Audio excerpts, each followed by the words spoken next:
இந்த உலகத்துல யார் ஜெபத்தினால எல்லாம் முடியும், ஜெபம் பெரிய வெற்றி, ஜெபிக்கிறவங்க ஆசீர்வதிக்கப்படுவாங்க அப்படின்னு நினைச்சாங்களோ அவங்க எல்லாருமே இன்னைக்கு நல்லா இருக்காங்க. அவங்க எல்லாருமே வெற்றியா இருக்கிறாங்க.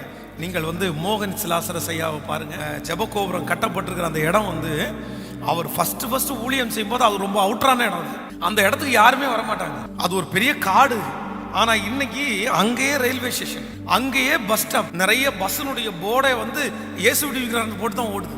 என்ன அப்படின்னா அவர் ஒன்னே ஒன்று சொல்லுவாரு, ஜெபத்தினுடைய மேன்மை என்னன்னு தெரிஞ்சதுனால இன்னைக்கு உலகத்துல இருக்கிற ஆயிரக்கணக்கான பேரை அவர் அங்க வர சொல்லி அங்க சாப்பாடு கொடுத்து ஜெபிக்க மட்டும் சொல்றாரு. அவங்களுடைய ஊழியத்தினுடைய வெற்றியினுடைய ரகசியமே ஜெபம் தான். இன்னைக்கும் அதை ஃபாலோ பண்றாங்க.